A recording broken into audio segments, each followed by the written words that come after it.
नमस्कार, न्यूज के इकलौते फैमिली शो न्यूज की पाठशाला में आप सभी का बहुत स्वागत। मैं हूं सुशांत सिन्हा। ये वो पाठशाला जहां सबकी क्लास लगती है और सबसे पहले आपको बता दूं कि आज पाठशाला में क्या क्या है और कौन कौन सी क्लास लगेगी। मोदी शाह ने वक्फ बिल निपटाया। जुमे की नमाज के बाद सड़क पर क्या बवाल हो गया है आज आपको दिखाऊंगा। हिंदुस्तान जला देंगे, खून बहा देंगे, वक्फ बिल के विरोध में वो धमकियां जो बड़े खतरे का संकेत हैं क्या, आज आपको देखना चाहिए। बैरिकेडिंग तोड़ दी, पुलिस से झड़प, सड़क पर वो तमाशा शुरू हो गया है जिसका डर था, आज उसके बारे में भी बताऊंगा। लोकसभा के बाद राज्यसभा, आधी रात की बहस, सुधांशु त्रिवेदी और अमित शाह ने इंडी को कैसे धो डाला, आज इसका चैप्टर भी खोलूंगा। और पहले राहुल अब सोनिया प्रियंका, वक्फ पर कैसे गांधी परिवार फंस गया है वो भी दिखाऊंगा। हिंदुओं पर अत्याचार के बाद बांग्लादेश के प्रधानमंत्री से पहली बार मिले प्रधानमंत्री मोदी, क्या डील तय हुई है। ममता बनर्जी को 2 दिन में डबल झटका, बंगाल में रामनवमी पर बड़ा बवाल होगा क्या।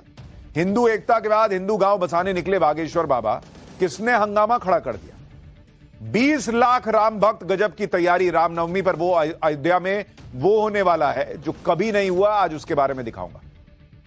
अयोध्या में राम मंदिर के बाद मोदी योगी अब एक और राम मंदिर कहां बना रहे हैं, इसका चैप्टर भी खोलूंगा। लेकिन सबसे पहले दिन भर की बड़ी खबरों का रिवीजन, उसके बाद पहला चैप्टर।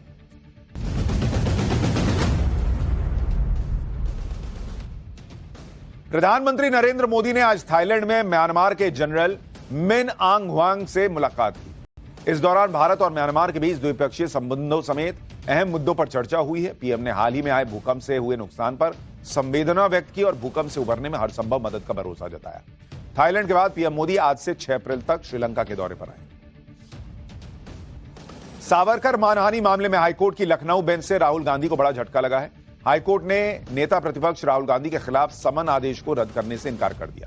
दिसंबर 2022 में राहुल गांधी ने महाराष्ट्र के अकोला में वीर सावरकर पर विवादित बयान दिया था और उन्हें अंग्रेजों से पेंशन लेने वाला कहा था। इस मामले में लगातार पेशी से गायब रहने पर कोर्ट ने राहुल गांधी पर 200 रुपए का जुर्माना भी लगाया था।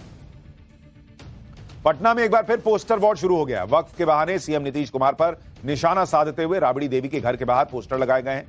पोस्टर में नीतीश कुमार को आरएसएस की ड्रेस में दिखाया गया है और नीतीश कुमार को वक्फ बिल पर मुसलमानों को धोखा देने वाला करार दिया गया है। झारखंड के बोकारो में आज जबरदस्त बवाल हुआ। बोकारो स्टील प्लांट के विस्थापित अप्रेंटिस संघ ने आज बंद बुलाया था, जिसके बाद जगह जगह प्रदर्शन हुआ। इस दौरान प्रदर्शनकारी बेकाबू हो गए और कई दुकानों और गाड़ियों में आग लगा दी। कल भी अप्रेंटिसशिप कर रहे युवाओं ने स्टील प्लांट में घुसने की कोशिश की। इस दौरान सीआईएसएफ के जवानों ने लाठीचार्ज कर दिया था, जिसमें एक युवक की मौत हो गई। मध्य प्रदेश के जबलपुर में कुएं की सफाई के दौरान भारी मात्रा में कारतूस और हैंड ग्रेनेड मिलने से हड़कंप मच गया। इनकी हालत देखकर अंदाजा लगाया जा रहा है कि ये बेहद पुराने हथियार हैं और कई साल से कुएं में दबे हुए थे। मामले की जानकारी सेना को दे दी गई है। शुरुआती जांच में ये हैंड ग्रेनेड और कारतूस खमरिया ऑर्डिनेंस फैक्ट्री के बताए जा रहे हैं। मशहूर एक्टर मनोज कुमार का लंबी बीमारी के बाद 87 साल की उम्र में मुंबई में निधन हो गया। मनोज कुमार के निधन पर प्रधानमंत्री नरेंद्र मोदी ने दुख जताया। पीएम ने मनोज कुमार को याद करते हुए कहा कि उनके काम से लोगों के अंदर राष्ट्रीय गौरव की भावना पैदा हुई। वो आने वाली पीढ़ियों को प्रेरित करते रहेंगे। पीएम ने एक्टर के परिवार और प्रशंसकों के प्रति संवेदना भी जाहिर की।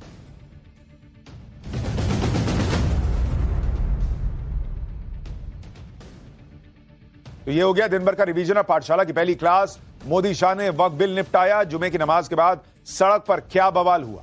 हिंदुस्तान जला देंगे, खून बहा देंगे, वक्फ बिल के विरोध में वो धमकियां जो बड़े खतरे का संकेत है क्या। बैरिकेडिंग तोड़ी, पुलिस से झड़प, सड़क पर वो तमाशा शुरू हो गया है क्या जिसका डर था। लोकसभा के बाद राज्यसभा में आधी रात बहस, सुधांशु त्रिवेदी और अमित शाह ने इंडी को कैसे धोया। और पहले राहुल अब सोनिया प्रियंका, वक्फ पर कैसे फंस गया गांधी परिवार, सबसे पहले इसका चैप्टर।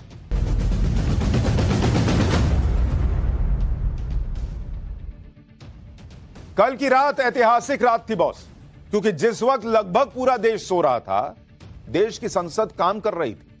जो विपक्ष वक्फ बिल पर बोलने के लिए और वक्त चाहिए कि रट लगाए बैठा था, उसे नरेंद्र मोदी ने दिल खोलकर वक्त दिया।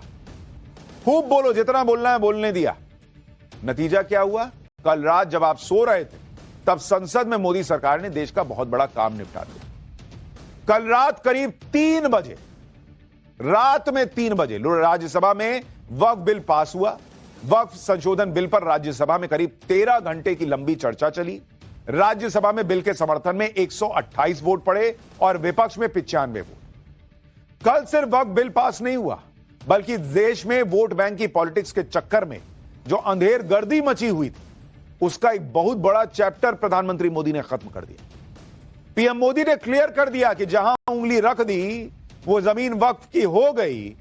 ये हिसाब अब इस देश में नहीं चलेगा और इससे बड़ा फायदा मुसलमानों को भी होगा, क्योंकि वक्फ बोर्ड की ज्यादती का शिकार सिर्फ गैर मुसलमान ही नहीं है, बल्कि मुसलमान भी थे। वक्फ बोर्ड के अंदर पैसे का जो खेल चल रहा था, उसमें पारदर्शिता आएगी तो वो पैसा गरीब मुसलमानों की भलाई के ही काम आ सकेगा। लेकिन वक्फ बोर्ड की तानाशाही खत्म हुई है। अभी वक्फ बिल पर पिक्चर अभी बाकी है बॉस।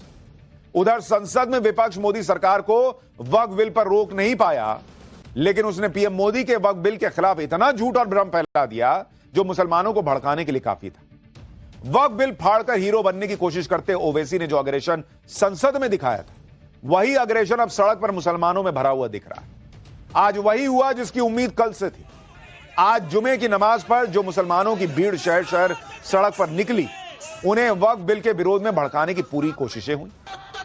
कोई खून बहाने की बात करने लगा, कोई जान देने की बात करने लगा, कोई देश में आग लगाने की धमकी दे रहा है, कोई दिल्ली जाम करने की बात कर रहा है, कोई जेल भरो आंदोलन की प्लानिंग कर रहा है, कोई मुस्लिम बच्चों और महिलाओं को भी सड़क पर उतारने के लिए उकसाने लगा, कोई शाहीन बाग किसान आंदोलन की बातें करने लगा, तो कोई बाबरी का जिक्र करके भड़का रहा। सड़क पर उतरी भीड़ को मोदी शाह के नाम पर जमकर भड़काया गया, धमकियां दी गई, उनके पुतले जलाए गए, कहा गया कि संसद में तो गुंडे मवाली बैठे हैं, ऐसा कानून मानेंगे नहीं। जुमे की नमाज के दिन वक्फ पर कैसे बवाल मचा, इसकी एक एक तस्वीर आज आपको दिखाऊंगा। वक्फ बिल पास होने पर पीएम मोदी ने कैसे विपक्ष की क्लास लगाई, वो बताऊंगा। मुसलमानों के लिए कलेजा चीर कर रख देने वाले इंडी गठबंधन के निशाने पर हिंदू मंदिर आ गए हैं क्या? जब आप सो रहे थे तो संसद की बहस में कैसे सुधांशु त्रिवेदी से लेकर अमित शाह तक मुस्लिम वोट बैंक वाली पॉलिटिक्स की धज्जियां उड़ा रहे थे, आज आपको यह भी दिखाऊंगा। और यह भी बताऊंगा कि राहुल के बाद कैसे प्रियंका और सोनिया वक्फ बिल के मामले में फंस गए। लेकिन पहले संसद से सड़क तक क्या बवाल हुआ है, जरा उसकी झलक देखिए।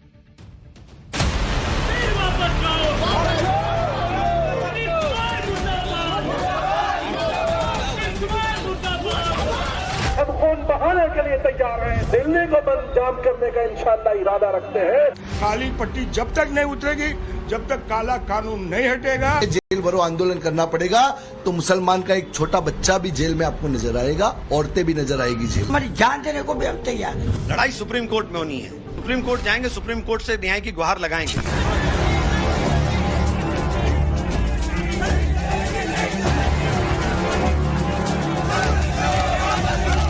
यहाँ तो जो गैर मुल्ला प्याज बहुत खा रहा था, और इतना खा रहा था कि आंसू निकल रहे थे गरीब मुसलमान के भी और देश के भी।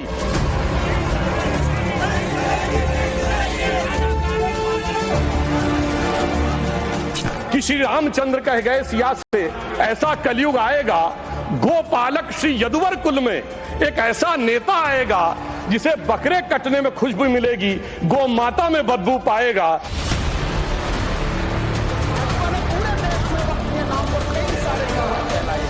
सुझाव आप सुनने को तैयार नहीं है, बस आप कह रहे हैं ये बिल उम्मीद की नई किरण है। नहीं साहब, इसे भले किरण जी लेके आए हैं, लेकिन ये उम्मीद की नहीं बल्कि नाउम्मीदी की किरण है।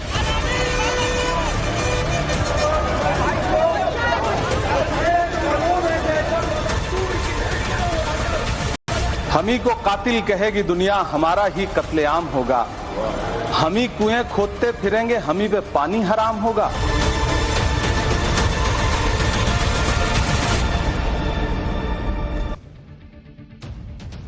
वक्फ बिल के खिलाफ मौलानाओं से लेकर तमाम विपक्षी नेताओं ने झूठ का जो जहर मुसलमानों के मन में बोया भरा, उसका असर दिखने लगा। वक्फ बिल के विरोध के नाम पर देश में शाहीन बाग दोहराने का गेम शुरू हो चुका है। आज देश के कई शहरों में वक्फ बिल के खिलाफ मुसलमानों की भीड़ जुमे की नमाज के बाद सड़कों पर विरोध के लिए उतर आई। कोलकाता, अहमदाबाद, मुंबई, रुड़की, लुधियाना, कई शहरों में मुसलमानों ने प्रोटेस्ट किए। हर प्रोटेस्ट में मुसलमानों के मन में वक्फ को लेकर भरा गया जहर उबाले मार रहा था। पूरे हिंदुस्तान को आग लगा देने की बातें कही जा रही, मरने मारने तक की धमकियां दी जा रही। जुमे की नमाज के बाद पश्चिम बंगाल के कोलकाता में पार्क सर्कस क्रॉसिंग पर हजारों मुसलमानों की भीड़ सड़क पर जमा हो। भीड़ हाथों में वी रिजेक्ट वक्फ बिल लिखे पोस्टर लेकर नारेबाजी कर रही और इसी भीड़ में खड़े होकर मौलाना भड़काऊ बयानबाजी कर रहे थे, बीजेपी को कोस रहे थे, मोदी शाह को गाली दे रहे थे। आप सुनिए कैसे गृह मंत्री अमित शाह के खिलाफ मुसलमानों की भीड़ ने नारेबाजी की है या उनसे करवाई गई। क्या गारंटी है कि उसमें चंद्रचूड़ जैसा जज नहीं होगा जो भगवान से पूछकर फैसले देता हो?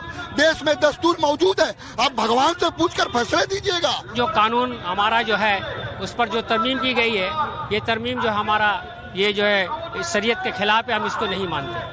ये याद रहे, फिरौन नहीं रहा, ये मोदी।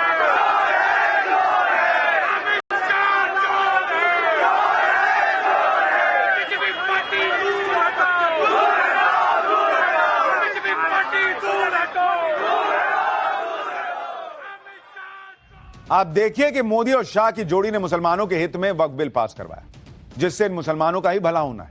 लेकिन वक्फ बिल को लेकर इतना झूठ फैलाया जा चुका है कि कोलकाता में मुसलमानों ने पीएम मोदी का पुतला जलाया। कैसे हजारों मुसलमानों की भीड़ पीएम मोदी के पुतले को फूंक देने पर उतारू थी, उसकी तस्वीरें देखी। कोलकाता में हुए इस विरोध प्रदर्शन में देश की कानून व्यवस्था को कैसे चुनौती दी गई और मोदी शाह को क्या धमकियां दी गई, आप सुनेंगे तो माथा पीट रहे। सुनिए।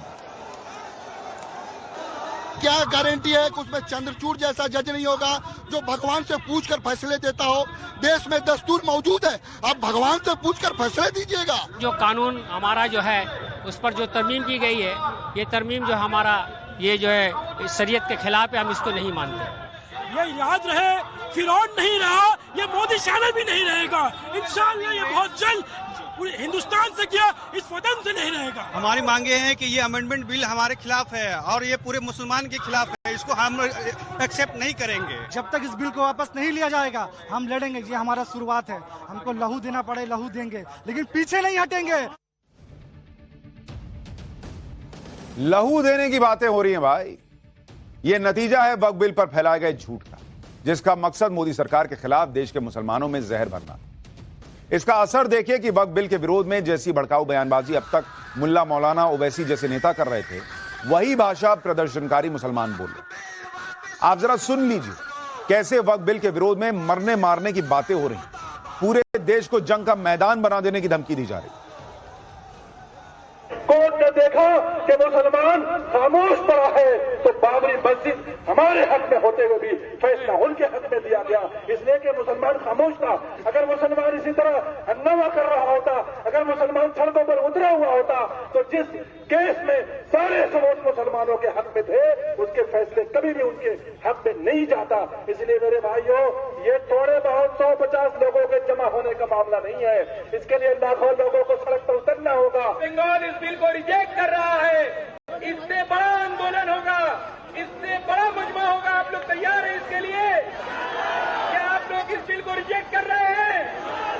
लड़ाई किनारे से नहीं लड़ी जाती, लड़ाई मैदान में आकर लड़ी जाती है। पूरे कलकत्ता को नहीं, अब दिल्ली को बंद जाम करने का इंशाअल्लाह इरादा रखते हैं। हम खून बहाने के लिए तैयार हैं, हम कुर्बानी देने के लिए तैयार हैं, मगर हम इस कानून को हरगिज नहीं मानेंगे। खून बहाने की बातें शुरू हो चुकी हैं, पूरे देश में सड़क पर उतरने की बातें हो रही हैं।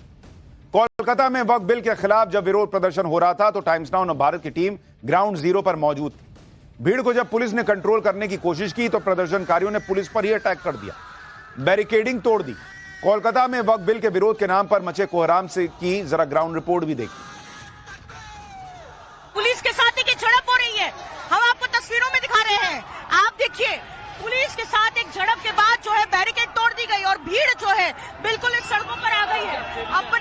अपने जो है उनके रैली का जो क्राउड है वो इसी जो है उनके लिमिट से निकल गए हैं और आप देखिए तस्वीरों में किस तरह से वो मेन रास्ते पर आ गए।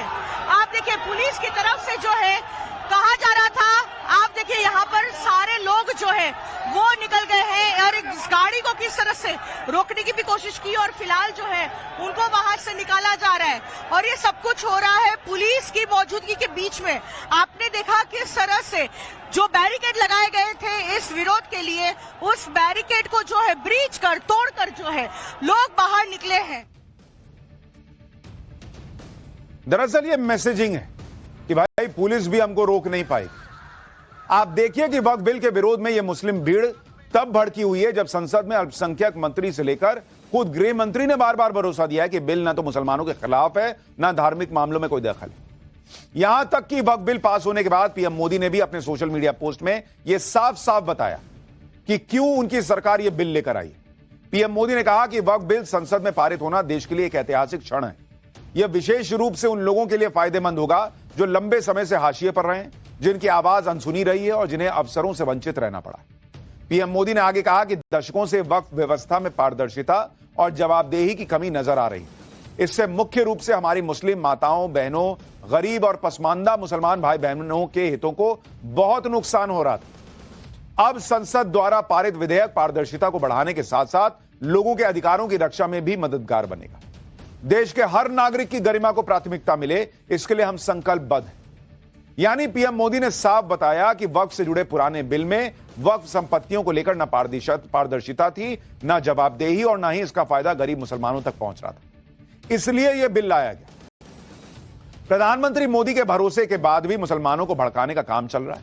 आप सुनिए, जुमे की नमाज के बाद सड़क पर उतरी भीड़ यहां तक कह रही है कि हम इस कानून को नहीं मानेंगे, लेकिन अमित शाह भी संसद में कह चुके हैं कि कानून तो मानना पड़ेगा बॉस। शरीयत के खिलाफ है, हम इसको नहीं मानते। कलकत्ता इस बिल को रिजेक्ट कर रहा है, वेस्ट बंगाल इस बिल को रिजेक्ट कर रहा है। हम इस बिल को नहीं मानते। पास होने से कुछ नहीं होगा, हम इसको एक्सेप्ट नहीं करेंगे।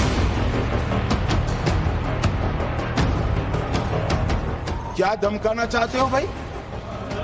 संसद का कानून है, सबको स्वीकार करना पड़ेगा। स्वीकार नहीं करेंगे मतलब क्या? कैसे बोल सकते हैं कोई? हम कानून को स्वीकार नहीं करेंगे। अगर देश की संसद में कोई कानून पास हुआ है तो उसे न मानने का सवाल ही पैदा नहीं होता। लेकिन वक्फ बिल के नाम पर जो जहर मुसलमानों के मन में भर दिया गया, उसके असर की तस्वीरें गुजरात से भी सामने आई।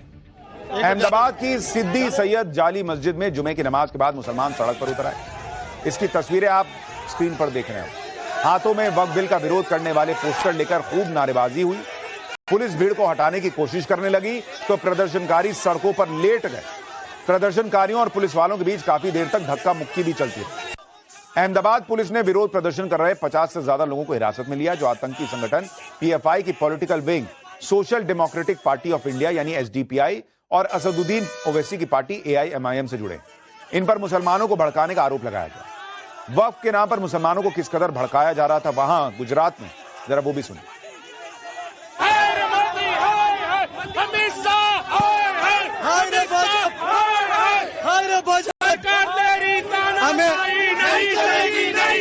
आपको 2 बजे पास करा, क्यों सबके सामने पास करना था? तुम्हारे दिल में बेईमानी और गद्दारी है, तुमने बिल पास करा। हमारा बिल पास हमको वापस दो। हमने तो मारे गए मरे खून दे जा देंगे, हम नहीं जाने देंगे। हमारे को वापस दो, हमारी खून दे जाए, जान दे देंगे।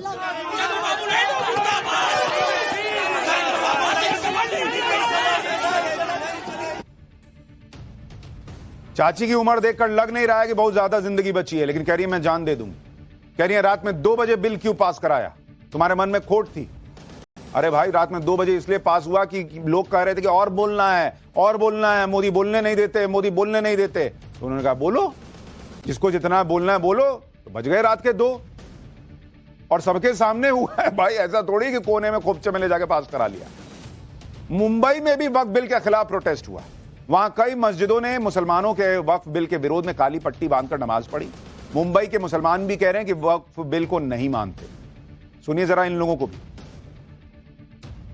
करेंगे जो बोलेंगे हम उसके लिए तैयार है, मरने मारने के लिए भी तैयार है। अगर हमारे अकाबिर बोलते हैं कि भाई अगर विरोध प्रदर्शन, क्योंकि हम लोग रोड पे मार, लेकिन इस बात में मरने मारने की बात की नहीं मरने मारने की बात, अपने आप को भाई हम तो क्यों, लेकिन अपने आप को भी क्यों? अरे भाई हमारा फंडामेंटल राइट है हमारा। ये जो हालात है मुल्क में, जो नफरत का माहौल है, आप दिल में कुछ रख के जाहिर कुछ करें, तो जाहिर सी बात तो ये तो नहीं होना चाहिए। ये काला कानून लाया गया है जो मुसलमानों को अपाहिज और लूला लगड़ा बनाने के लिए। कह रहे हैं हम अपने आप को मार लेंगे, ये फंडामेंटल राइट है। अरे भाई साहब, आत्महत्या करना कोई फंडामेंटल राइट ही है। आत्महत्या का प्रयास करने पर, बच जाने पर जेल भी जाना पड़ता है। कौन बता रहा है ये सब आपको फंडामेंटल राइट कि खुद को मार लेंगे? वक्फ बिल पर कुछ मुसलमानों का खून इसलिए उबल रहा है क्योंकि उनको भड़काने वाले घात लगाकर दिन रात यही तो कर रहे हैं। जैसे all India Muslim personal law board को देखिए, जो खुद को मुसलमानों का सबसे बड़ा मसीहा समझता है। वो मुसलमानों को भड़काकर पूरे देश को शाहीन बाग बना देने की धमकी लगातार दे रहा था। All India Muslim personal law board ने बयान दिया है कि वक्फ बिल का पास होना दुनिया की सबसे बड़ी जमहूरियत के लिए काला अध्याय और कलंक है। पर्सनल लॉ बोर्ड कह रहा है कि अगर कि सत्ताधारी तबका ताकत के नशे में मदहोश होकर आगे बढ़ रहा है। पर्सनल लॉ बोर्ड भड़का रहा है कि सरकार ने मुस्लिम संगठनों और मुसलमान की आवाज को सुना ही नहीं, और AIMPLB ने यह भी कहा है कि वो वक्फ बिल पर खामोश नहीं बैठेगा और पूरे देश में प्रदर्शन करेगा। मतलब इनका एक ही एजेंडा है कि भाई मरने मारने खून खराबे की बात करो और कहो कि पूरे देश में शाहीन बाग बना देंगे। वक्फ बिल के विरोध में जो लोग आम मुसलमानों के बीच आग लगा रहे हैं, उसको खाद पानी इंडी गठबंधन दे रहा है। जैसे कांग्रेस अध्यक्ष मल्लिकार्जुन खड़गे ने वक्फ बिल पर यहां तक कह दिया था कि मुसलमानों को मिट्टी में दबाया जा रहा है, इससे झगड़े बढ़ेंगे और बाद में सरकार को ही संभालना पड़ेगा। सुनिए एक बार मल्लिकार्जुन खड़गे को। इसमें देश में झगड़ा होता है, ये झगड़े की आप बीज डाल रहे हैं। अगर आप दबाने की कोशिश करो मुसलमानों को, ये नहीं होता साहब। आप मिट्टी में उनको दबाने की कोशिश करेंगे तो कभी वो बीज है, मिट्टी से फिर उठते हैं, फिर ग्रो होते हैं, फिर आपको ही ये सुलझाना पड़ता है। वक्फ बिल पर मुसलमानों को भड़काने के लिए इंडी गठबंधन ने कोई कसर नहीं छोड़ी। जो मन में आया वो बोल दिया। जैसे TMC सांसद महुआ मोइत्रा को सुनिए, वो भी कैसे मुसलमानों को भड़का रही हैं, देखिए जरा। Basically, it is sending a very chilling effect to the Muslim community that संभाल के रहो, हमारे पैरों के नीचे रहो. This is it. The only thing that the message they are sending to the Muslims in this country is know your place. We will show you your place, and that's where our leader Mamata Banerjee and our party Trinamool Congress believes that a Muslim's place is next to us. We want to walk hand in hand. A Muslim's place in this country is not pav tale or at our feet. A Muslim's place is next to us. मतलब अगर मुसलमान को यह अधिकार दे दिया जाए कि जहां मन उंगली रखो वो जमीन तुम्हारी हो जाएगी, तब तो मुसलमान ऊपर है, नहीं तो उसको पैर के नीचे कर दिया जा रहा है। बाकी धर्मों को तो यह अधिकार नहीं दिया हुआ है, उनका ट्रिब्यूनल नहीं है अलग से, तो क्या उनको पैर के नीचे रखा गया है? पीएम मोदी वक्फ बिल क्या ले आए, कई सांसदों को तो ऐसी आग लग गई कि वो हिंदू मंदिरों की जमीन गिराने लगे। हिंदू मंदिरों के पास इतनी जमीन है, इसके बारे में तो कोई नहीं बोल रहा। आप सुनिए संसद में वरिष्ठ वकील कपिल सिब्बल क्या कह रहे हैं।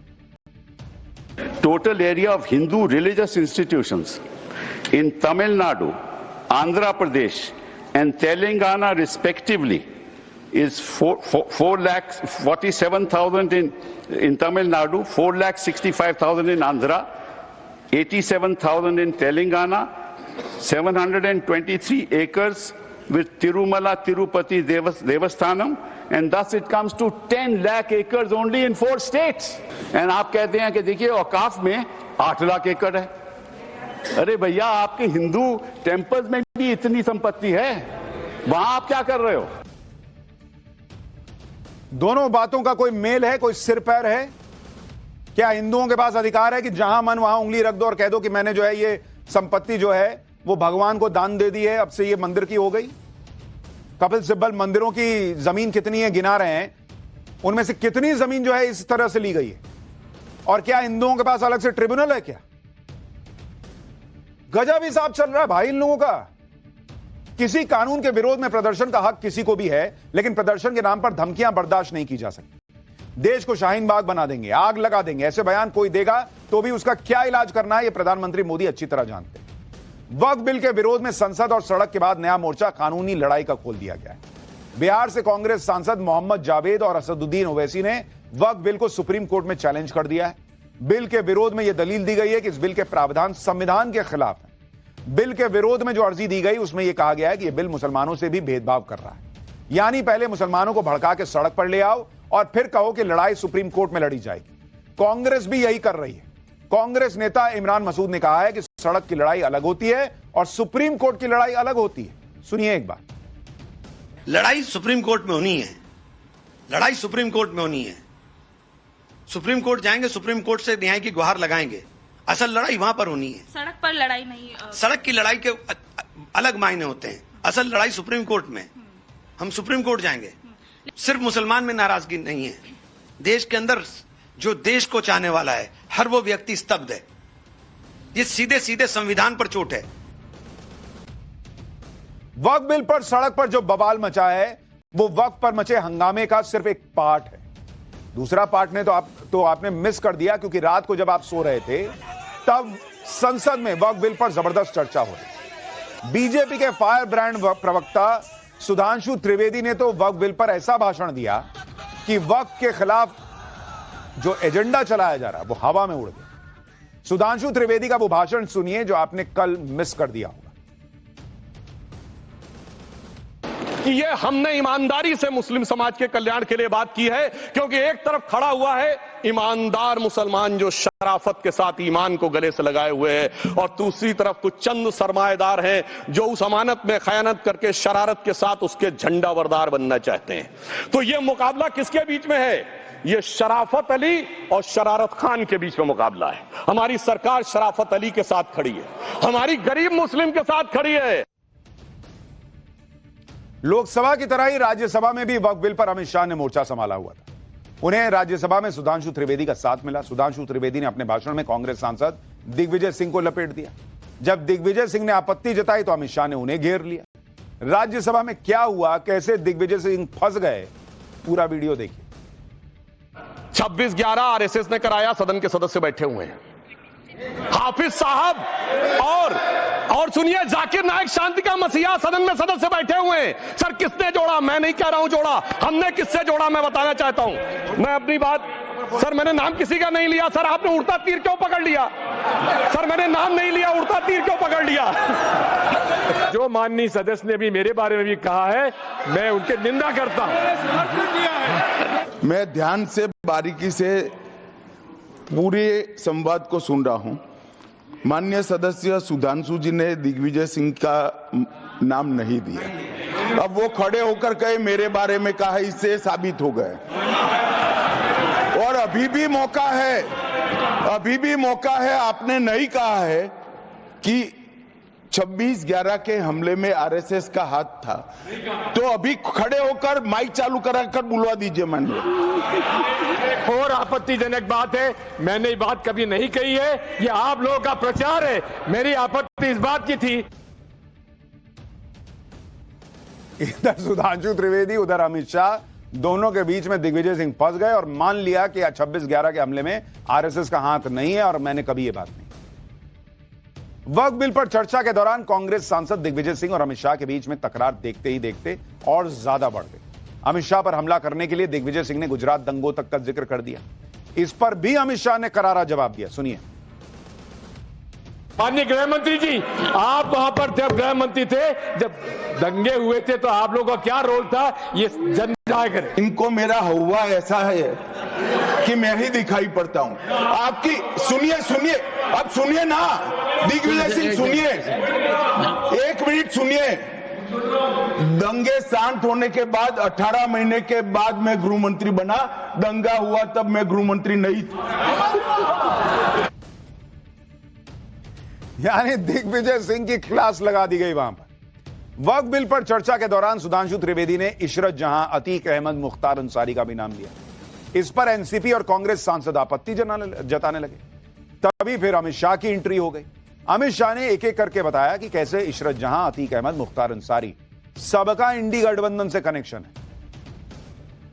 है। सुनो ना भाई, आप सुनो तो। अरे दिग्विजय सिंह सुनिए, मैं खड़ा हूं ना अपने पैर पर। मान्यवर सुधांशु जी ने कहा इशरत जहां, यही एनसीपी पार्टी ने इशरत जहां के घर पर जाकर रुपयों का इनाम भी दिया था और उसको शहीद बताया था। दूसरा कहा अतीक अहमद किस पार्टी से थे? इंडिया अलायंस की।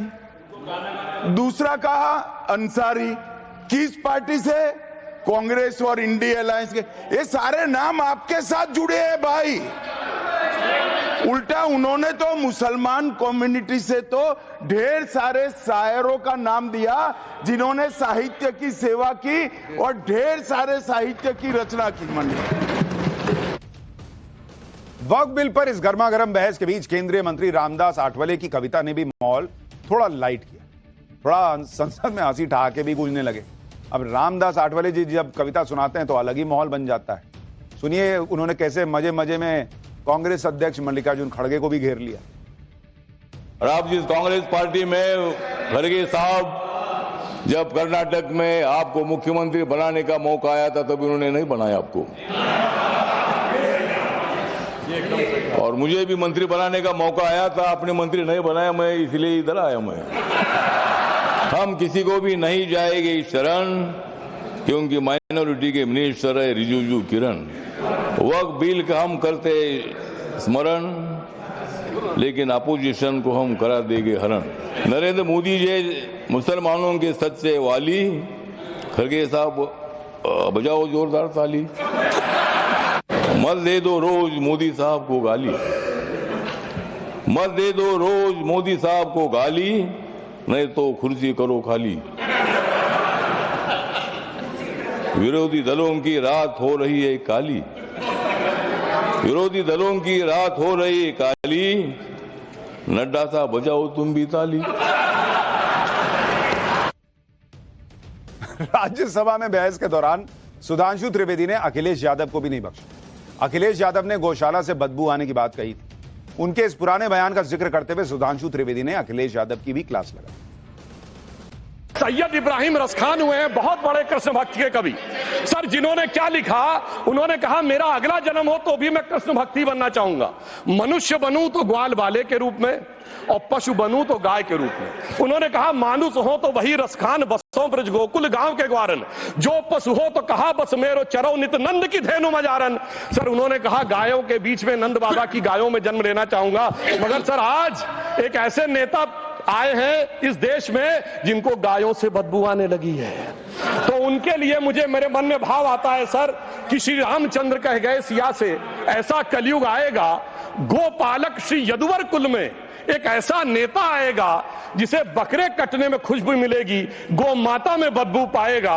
रामचंद्र कह गए सिया से कैसा कलयुग आएगा।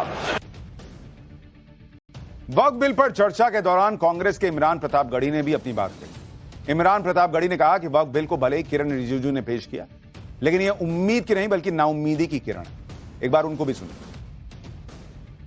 ताकत में है, संख्या बल के आधार पर बिल हो सकता है आप पास करा ले, लेकिन आपको यह बात समझनी पड़ेगी कि हम तो वो तारीख हैं, जहनों में रहना है जिसे, कागजी पुर्जे नहीं जो फाड़ डाले जाएंगे। जिस जमीन पर मैं खड़ा हूं ये मेरी पहचान है। आप आंधी हैं तो क्या मुझको उड़ा ले जाएंगे? आपको ये बात समझनी पड़ेगी। आपको अगर इतना विपक्ष की तरफ से पहले जेपीसी में इतने सारे पॉइंट्स आए और उसके बाद कल से लोकसभा में और राज्यसभा में सुझाव आप सुनने को तैयार नहीं है, लोगों की शंका को दूर करने के बारे में आप बिल्कुल सोच नहीं रहे, बस आप कह रहे हैं ये बिल उम्मीद की नई किरण है। नहीं साहब, इसे भले किरण जी लेके आए हैं, लेकिन ये उम्मीद की नहीं बल्कि नाउम्मीदी की किरण है। राज्यसभा में कल सुधांशु त्रिवेदी ने वक्फ बिल पर जो भाषण दिया वो भयंकर वायरल भी हो रहा है। सुधांशु त्रिवेदी ने वक्फ के नाम पर जो राजनीति हो रही उसका कच्चा चिट्ठा भी खोला, साथ ही उन लोगों पर भी निशाना साधा जो बात बात पर कहते हैं कि हिंदुस्तान किसी के बाप का थोड़ा ही है। सुनिए। मैं कह सकता हूं कि वक्फ की इस मुकद्दस जमीन को अगर कैद करके रखा है तो उन चंद लोगों ने जिनके दिमाग आज भी उन चीजों में भरे हुए हैं कि कोई समझता हम तो किसी जमाने में हुक्मरान वक्त थे, कोई कहता हुजूर नवाब थे, कोई कहता बादशाह आलमगीर थे, कोई कहता है बादशाह गाजी जिंदा पीर थे। तो नदीमुल हक साहब ने जो बोला था ना, किसी के बाप का हिंदुस्तान थोड़ी है, बिल्कुल मैं कहना चाहता हूं जिन्होंने इस देश के लिए खून बहाया उनके बाप का हिंदुस्तान है, उस गरीब मुस्लिम कारीगर के बाप का हिंदुस्तान है। पर जो ये कहते हैं कि आगरे का लाल किला किसके बाप ने बनवाया, आगरे का किला किसके बाप ने बनवाया, दिल्ली का किला किसके बाप ने बनवाया, हैदराबाद का चार मीनार किसके बाप ने बनवाया, उसके बाप का यह हिंदुस्तान नहीं है। यानी राज्यसभा में भी शानदार बहस हुई, चर्चा हुई और अमित शाह पूरे टाइम वहां बैठे रहे। 3 बजे के करीब यह बिल पास हुआ, फिर मणिपुर में राष्ट्रपति शासन लगाने को लेकर उस पर रजामंदी हुई और उसके बाद करीब सुबह 4 बजे अमित शाह वहां से निकले। यह होता है कमिटमेंट। आप देखिए कि वक्फ बिल पर गांधी परिवार की कैसे छीछालेदर हो रही। अभी गांधी परिवार के 3 सदस्य इस समय सांसद हैं, पर हैरानी की बात देखिए कि वक्फ बोर्ड पर सरकार को घेरने का इतना बढ़िया मौका था, लेकिन इस मौके को गांधी परिवार भुना ही नहीं पाया। वक्फ बिल को लेकर राहुल गांधी कितने सीरियस थे, यह तो तभी पता चल गया था जब वो वक्फ बिल पर सिर्फ वोट करने के लिए देर रात संसद पहुंचे और बीच में एक आध बार किसी चर्चा में, वो भी पजामा, टी-शर्ट और चप्पल पहनकर, जिसको लेकर खूब ट्रोल भी हुआ। बोले नहीं वो वक्फ बिल पर। लोगों को प्रियंका वाड्रा से उम्मीद थी कि वो संसद में मुसलमानों की आवाज बनेगी, लेकिन प्रियंका वाड्रा पार्टी विप के बावजूद संसद नहीं आई और ना वोटिंग में हिस्सा लिया, वो भी तब जब वो उस वायनाड सीट से सांसद हैं जहां बड़ी संख्या में मुसलमान मतदाता है। राज्यसभा सांसद सोनिया गांधी भी वक्फ बिल पर गिर गई। सोनिया ने आरोप लगाया कि वक्फ बिल को सरकार ने जबरन पारित कराया। उनके इस बयान पर भी विवाद हो गया। लोकसभा अध्यक्ष ओम बिरला और केंद्रीय मंत्री किरण रिजिजू ने इस पर आपत्ति जताई कि भाई जब वोटिंग हुई है तो जबरदस्ती कैसे पास करा लिया। यानी पूरा गांधी परिवार इस वक्त सवालों के घेरे में कि भाई मुसलमान का वोट लेते हैं, लेकिन जब मुसलमान के लिए बोलने की बारी आई तब कहां थे आप लोग। वक्फ बिल के विरोध में इंडी गठबंधन के नेताओं और कट्टरपंथियों ने ऐसे झूठे और भ्रम फैलाने वाले बयान दिए कि अब मुसलमानों का एक तबका वक्फ बिल के समर्थन में कुछ भी सुनने को तैयार नहीं। और जो मुसलमान वक्फ बिल की अच्छाइयों को समझ चुके हैं और वक्फ बिल के हक में बोल रहे हैं, उन पर हमले शुरू हो गए। उत्तर प्रदेश के संभल में रहने वाले बुजुर्ग जाहिद सैफी पर कट्टरपंथियों की भीड़ ने अटैक कर दिया। 3 अप्रैल की शाम सैफी नमाज पढ़ने गए थे। नमाज पढ़कर मस्जिद से बाहर आए तो वक्फ बिल को लेकर चर्चा चल रही थी। सैफी भी चर्चा में शामिल हो गए।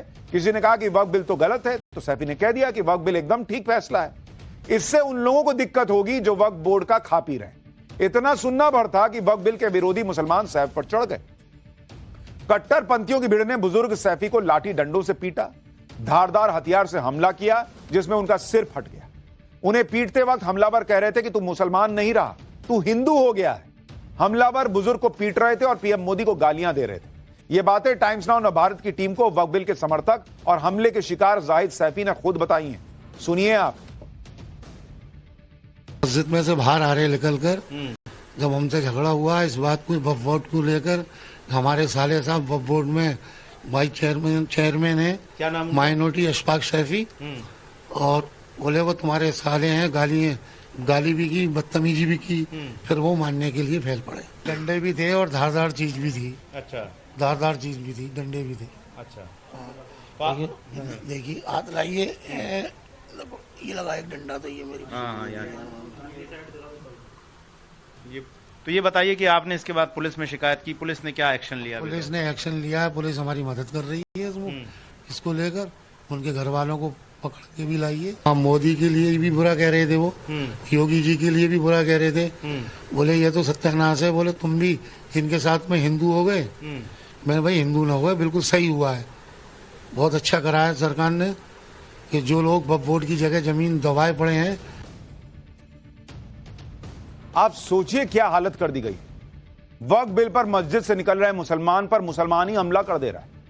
अगर कोई मुसलमान पटाखे छोड़ रहा है, मिठाई खिला दे रहा है कि भाई बढ़िया हुआ वक्फ बिल आया, तो उसको दलाल बता दे रहे हैं। जो इसका समर्थन कर दे वो मुसलमान नहीं रह जा रहा इन लोगों के नजर में। ये इनका लोकतंत्र है कि भाई जिसको वक्फ बिल पसंद आ रहा है उसको पसंद आ रहा है। और ये नौबत लाने वाले कौन है? वो इंडी गठबंधन के नेता जो वक्फ बिल का समर्थन करने वालों को बीजेपी का दलाल बता रहे थे। सोचिए वक्फ बिल के विरोध में मारपीट उस यूपी में हो रही है जहां के लिए ओवैसी खुद मान रहे थे कि 90% वक्फ की जमीनों का कोई हिसाब किताब नहीं। लेकिन अब वक्फ की संपत्ति को लेकर जो दिक्कतें हैं उसे ठीक करने की शुरुआत हो गई है।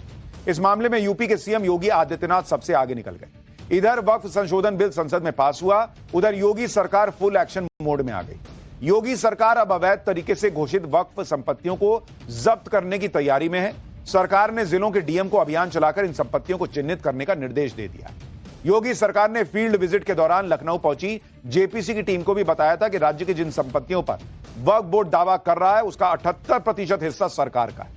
यानी अब उसी सरकारी जमीन की वापसी के लिए योगी ने एक्शन प्लान बना भी लिया और काम भी शुरू हो गया। लेकिन योगी के इस प्लान पर सियासी घमासान छिड़ गया। समाजवादी पार्टी के सांसद रामगोपाल यादव ने योगी सरकार के फैसले पर सवाल उठा दिया। जो हम लोगों ने आशंका व्यक्त की थी कि लोगों की संपत्ति को ये लेंगे, तो आपने देखा कि अभी राष्ट्रपति के दस्तखत नहीं हुए, लेकिन उत्तर प्रदेश के मुख्यमंत्री ने कलेक्टरों को आदेश कर दिया कि अवैध संपत्ति को जब्त कर लो। यानी वक्फ को लेकर पिक्चर अभी बाकी है, सड़क पर अब क्या होगा यह देखना होगा। लेकिन पाठशाला में अब अगली क्लास, हिंदुओं पर अत्याचार के बाद बांग्लादेश के कार्यवाही पीएम से पहली बार मिले प्रधानमंत्री मोदी, क्या डील तय हुई? ममता बनर्जी को 2 दिन में डबल झटका, बंगाल में रामनवमी पर कैसे बड़ा बवाल होगा क्या? हिंदू एकता के बाद हिंदू गांव बसाने निकले बागेश्वर बाबा, किसने हंगामा खड़ा कर दिया? अब इसका चैप्टर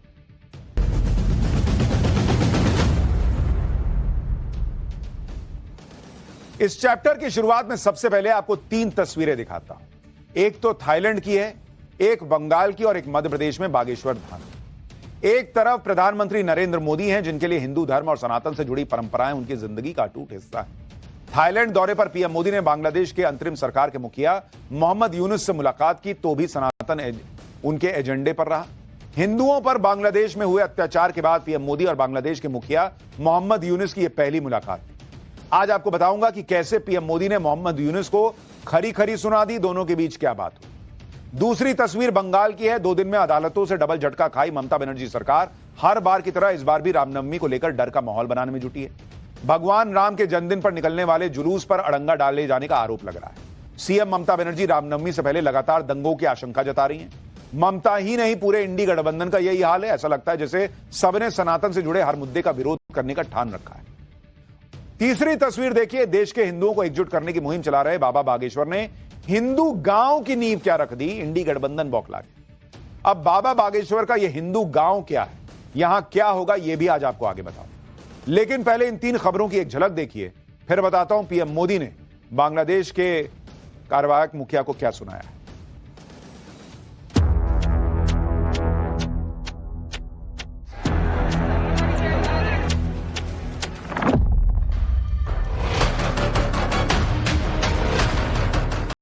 जो वहाँ पे हालत है, प्रधानमंत्री जी ने इस मुद्दे को खुल के सामने रखा। इसके बारे में हमारी गहरी चिंता उन्होंने जताई।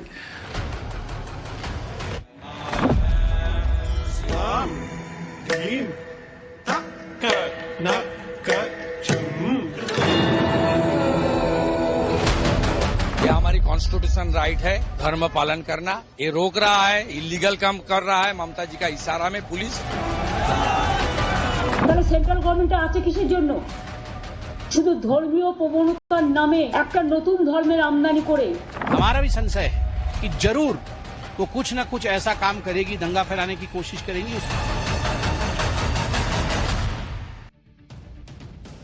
बंगाल में रामनवमी पर किस तरह सियासी पारा हाई हो चुका है, इसके बारे में आगे विस्तार से बताऊं।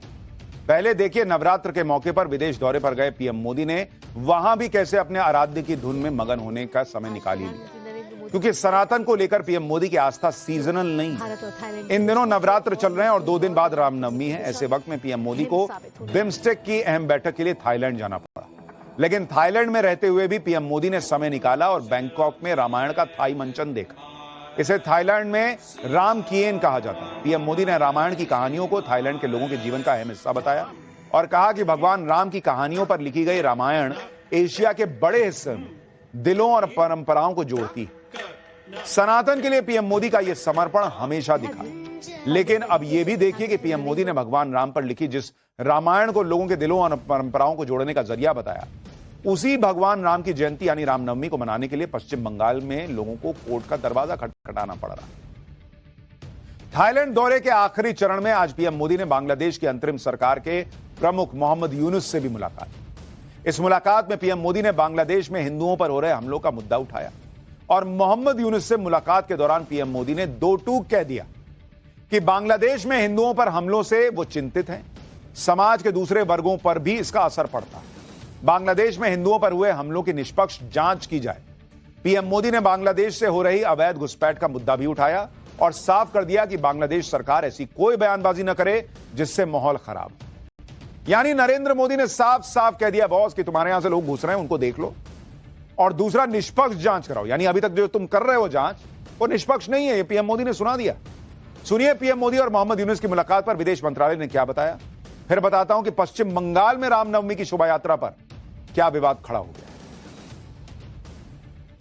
माइनॉरिटीज की, अल्पसंख्यकों की जो वहाँ पे हालत है और इस विषय को लेके बातचीत में जो दोनों लीडर्स के बीच में हुई, प्रधानमंत्री जी ने इस मुद्दे को खुल के सामने रखा।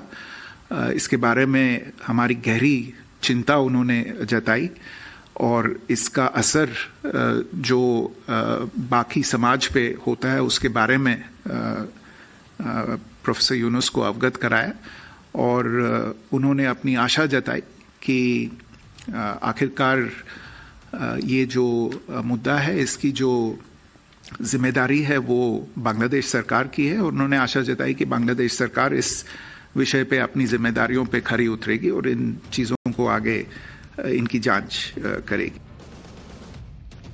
एक तरफ पीएम मोदी ने हिंदुओं पर हो रहे अत्याचार को लेकर बांग्लादेश को टाइट किया है, तो दूसरी तरफ पश्चिम बंगाल है जहां विधानसभा चुनाव से पहले ममता सरकार मुश्किल में है।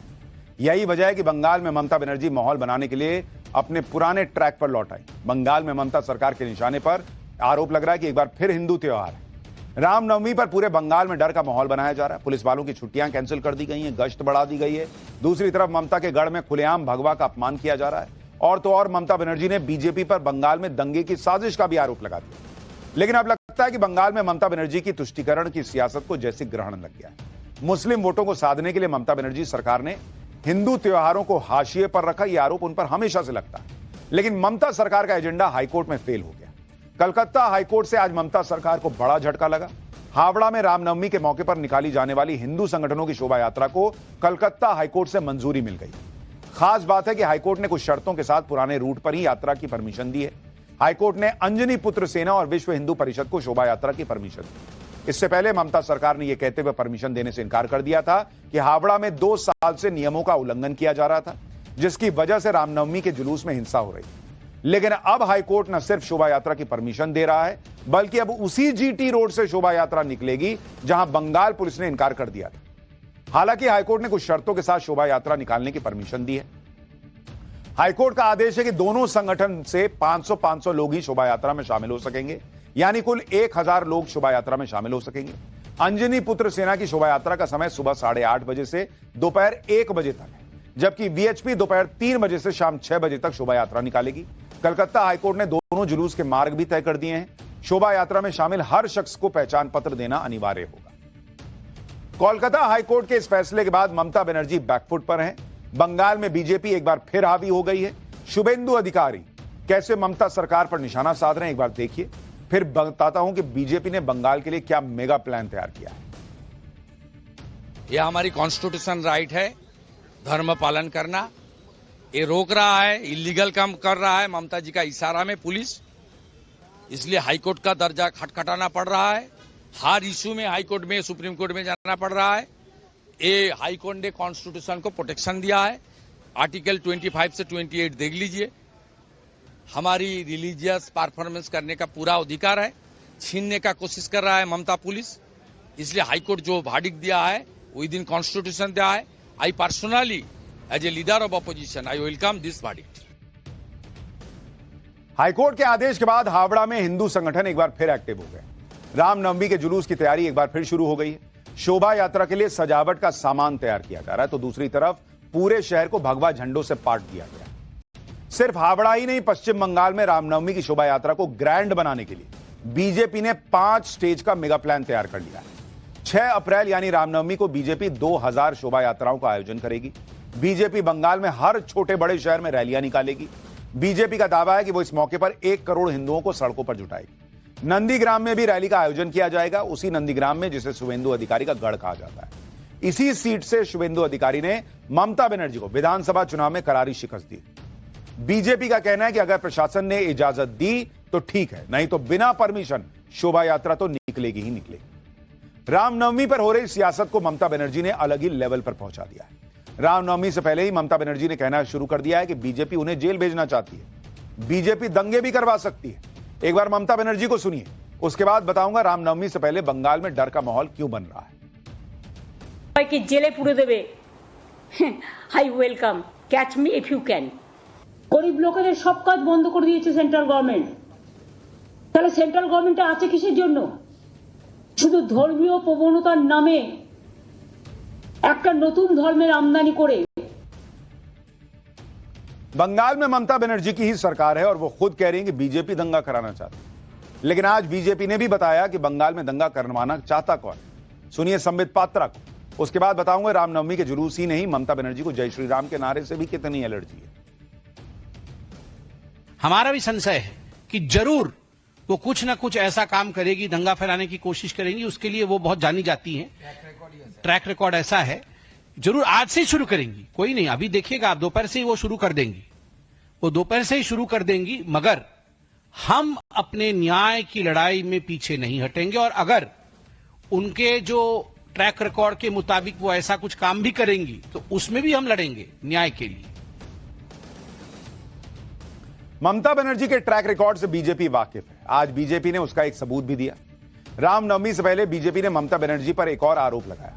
शुभेंदु अधिकारी ने एक वीडियो शेयर किया जिसमें कुछ लोग भगवा झंडे को निकालकर कचरे के ट्रक में फेंक रहे हैं। शुभेंदु अधिकारी का दावा है कि जहां भगवा झंडे का अपमान किया गया वो ममता बनर्जी का विधानसभा क्षेत्र है। शुभेंदु अधिकारी का आरोप है कि रामनवमी को लेकर ममता काफी परेशान है और हिंदुओं के एकजुट होने से उनकी नींद उड़ गई।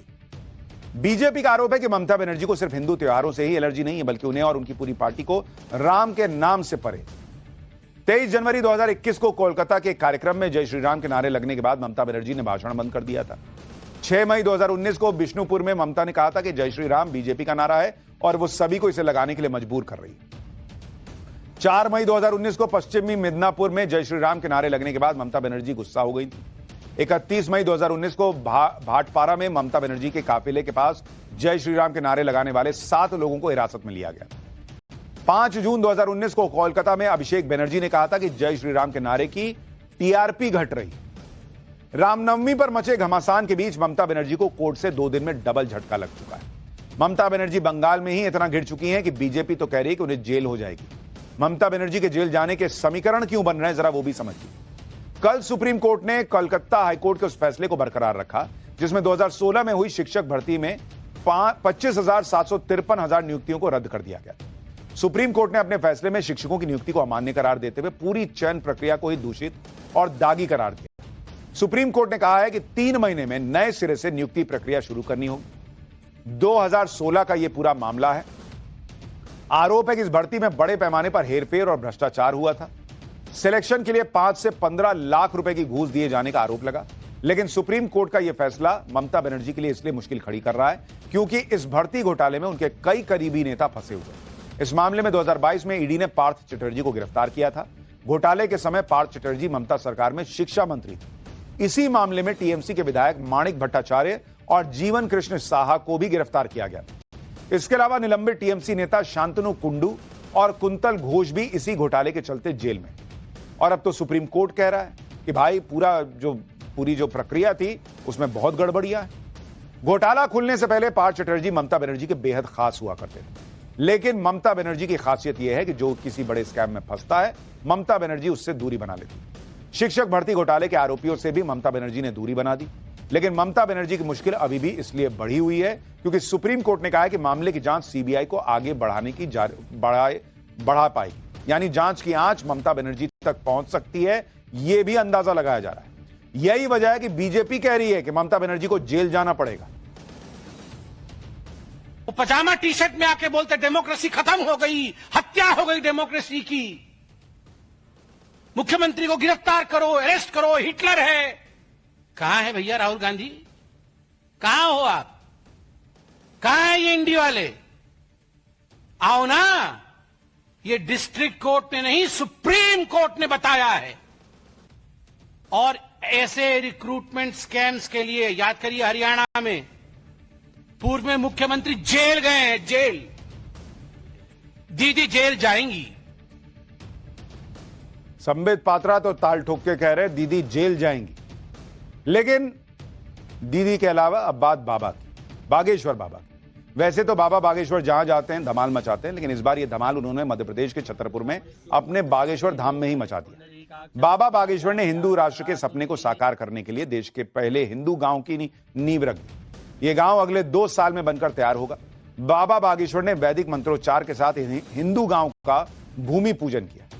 बाबा बागेश्वर का हिंदू गांव कैसा होगा इसके बारे में भी आपको बताता हूं।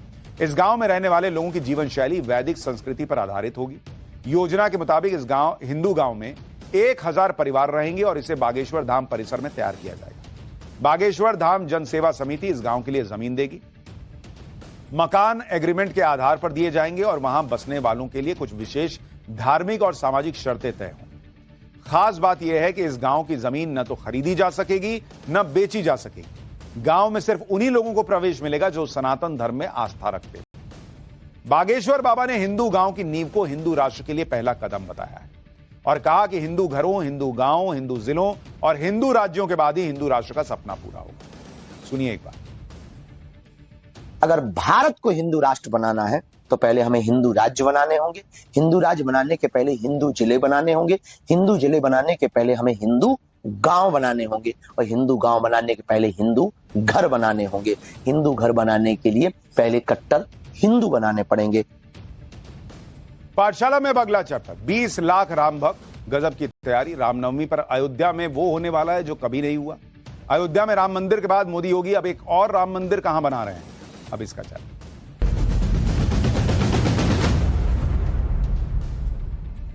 जब से अयोध्या में भव्य राम मंदिर का निर्माण हुआ है तब से राम भक्तों में रामनवमी मनाने का उत्साह अलग लेवल पर पहुंच गया है।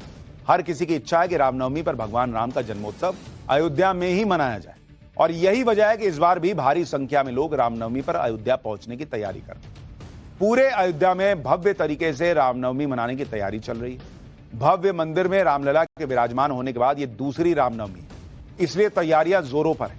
इसके लिए श्रीराम की नगरी एक बार फिर से सजाई जा रही है। ऊपर से राम मंदिर का काम भी पूरा हो गया है। ऐसे में राम भक्तों की सुविधा के लिए ऐसे ऐसे इंतजाम किए गए हैं जो आपने पहले नहीं देखे होंगे। इस बार 6 अप्रैल को रामनवमी के अवसर पर पूरी दुनिया को एक साथ रामलला के भव्य दर्शन की तैयारी की गई। इस सब के बारे में आपको बताऊंगा। पहले अयोध्या में चल रही तैयारियों के भगवान राम का जन्मोत्सव मनाने के लिए अयोध्या में 20 लाख से ज्यादा लोगों के आने की संभावना है। लोगों की इस संख्या को देखते हुए राम मंदिर ट्रस्ट और प्रशासन बड़े लेवल पर तैयारी कर रहा है। रामनवमी के दिन रामलला के दर्शन की अवधि 14 घंटे से बढ़ाकर 18 घंटे की जा सकती है। यानी मंदिर सुबह 5 बजे से लेकर रात 11 बजे तक खोलने की तैयारी चल रही है। भाई 20 लाख लोग आएंगे तो उनको समय तो लगेगा देखने में रामलला के दर्शन में। इस समय रोजाना 70 से 80 हजार श्रद्धालु रामलला के दर्शन कर रहे हैं। इस बार रामलला पर सूर्य तिलक के दर्शन के लिए पूरे शहर में 100 से ज्यादा स्क्रीन लगाई गई हैं। इसके अलावा 4 मिनट तक चलने वाले इस अद्भुत सूर्य तिलक के दर्शन को लाइव टेलीकास्ट की मदद से पूरी दुनिया में दिखाया जाएगा। सुबह 8 बजे से दोपहर 1 बजे तक रामनवमी के उत्सव का लाइव टेलीकास्ट होगा और इस दौरान महानायक अमिताभ बच्चन की दमदार आवाज में राम कथा सुनाई जाएगी। अयोध्या में रामनवमी पर सबसे ज्यादा चर्चा भगवान रामलला के सूर्य तिलक की हो रही है। सनातन और साइंस के इस अद्भुत दृश्य को देखने के लिए इस बार भी पूरी दुनिया में बहुत क्रेज है। ये तस्वीर देखिए सूर्य तिलक। हर राम भक्त चाहता है कि वो इस दृश्य को अपनी आंखों से देखे। इसलिए राम मंदिर ट्रस्ट ने यह तय किया है कि इस बार रामलला के सूर्य तिलक का लाइव टेलीकास्ट होगा ताकि दुनिया भर के लोग इसे देख सकें। 6 अप्रैल को दोपहर 12 बजे की आरती के बाद भगवान राम का सूर्य तिलक करीब 4 मिनट तक चलेगा। इसके लिए इसरो सेंट्रल बिल्डिंग इंस्टीट्यूट के वैज्ञानिक अयोध्या पहुंच चुके हैं। ये वैज्ञानिक सूर्य किरण का कई बार ट्रायल कर भी चुके हैं। अयोध्या में रामनवमी की तैयारियों के बीच आज वाराणसी में भव्य राम मंदिर बनाए जाने की भी बड़ी चर्चा हुई। आपको जानकर आश्चर्य हो गया कि अयोध्या के बाद अब मोदी योगी ने वाराणसी में भी भव्य राम मंदिर की तैयारी शुरू कर दी। आज सीएम योगी ने तो वाराणसी में भव्य राम मंदिर का शिलान्यास भी कर दिया। नवरात्रि के पंचमी के दिन आज योगी आदित्यनाथ ने इस मंदिर के जीर्णोद्धार की आधारशिला रखी। इस दौरान विधि विधान और मंत्रोच्चार के साथ मंदिर का भूमि पूजन हुआ। यह मंदिर काशी के 627 साल पुराने इतिहास को समेटे हुए, क्योंकि इस मंदिर को मुगल आक्रांता औरंगजेब ने तोड़ दिया था। यानी एक और राम मंदिर अब वाराणसी में भी बनने जा रहा है। फिलहाल एक छोटा सा ब्रेक के बाद आपको